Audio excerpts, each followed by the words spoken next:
So you were talking about the impending horror, as you saw it, of turning 60 in August. I said everyone at home would go, wow, when they heard you were anywhere near that. That's exactly what happened. And the thing I love about it, and I hope I can say this... what are you going to say? Well, it's PC world, but I just think that what I've always loved about you, you've always denounced plastic surgery for women, and you've always looked up to women who've not gone down that route. I think it's so... That, to me, is really empowering in a woman who's on screen and knows that battle with... They want you to look ever more youthful.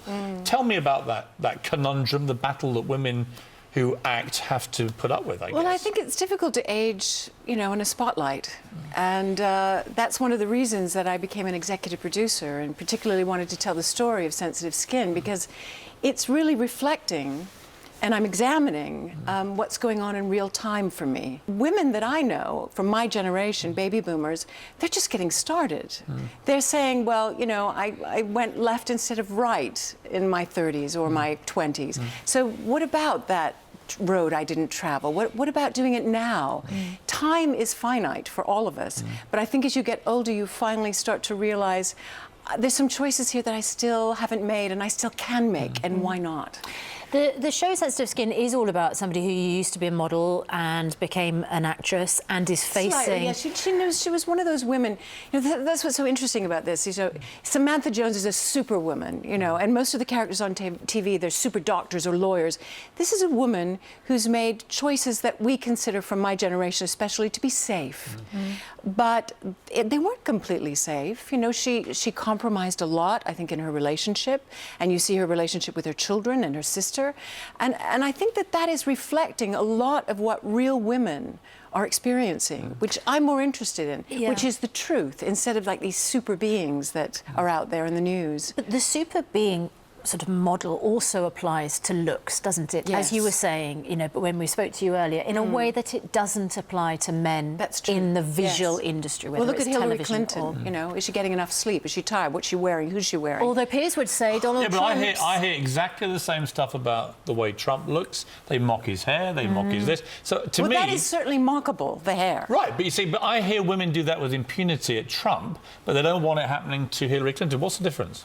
Well, I don't think it's happening in the same way. I think his hair is an obvious target. Yeah, but if I said that... You really can't look the other way. Well, Hillary's hair could be an obvious target. Well, it always has been, right. You know? But why should it be acceptable for women to mock his hair, but unacceptable for men or women to mock Hillary's? Well, I think we need equal time, and I think that men... What about equal mockery? Exactly, equal mockery, why not? Do you know what I want to ask you? Because you were talking about, Piers said, you know, you sort of don't succumb to the surgery that a lot of women do when they get to a certain age. Natural beauty. You look fantastic. But I wonder what you think about women who claim not to have surgery but do, and whether that puts a pressure on other women, because there's an image of some women's faces that you think, but I don't look like that. Right. But there's not an honest... Yeah, I remember when we were doing Sensitive Skin, and I said, of course, I'd like camera tests because I want the best angles. But they said to me, when we were finished, they said, well, we can do a digital wipe now and get rid of all the wrinkles. I said, no, stop. That's what this show is about. I want people to see that this character has lived as I have lived. It's part of the journey that I've had, you know, and I want to continue to look good and feel good. But also the stories that I'm telling are about aging. But about aging in a positive way, not just sort of a negative, oh, push her aside. What is the story? I mean, people talk about women as fine wines, which is all well and good, but there's so much more to it than that. It's so much more interesting and complex. But you are a Chassé Latour 61, if I may say so. 61, I'll take it. Is there, dare I ask, is there a man in your life at the moment? You know, the last time we met, you asked me that same question. I did. I have a vested interest in this question. You're trying to tell me something? No, I'm just trying to check availability. As I remind you every morning, Piers, you are not available. Exactly. Hello. Could you let our guest answer, please? Available men always do that because it's very safe to flirt. But a single man wouldn't say that to me. He'd be more terrified. Yes. Do you need more men like me in your life? Is that what you're saying? Well, more married men. No, I have enough married men in my life. Thank you very much. I need some more single men in my life. So if you're a single man out there... Put it out there. Do you like British guys or not? I do. You do? Yes, I do. So if there's a British guy out there, what's he got to... What would he... How old would he be? What would he look like to be your target? Specific... Well, he has to have a driver's license, that's for sure. OK. And not get road rage. No road rage, absolutely not. And maybe have bad eyesight in the morning.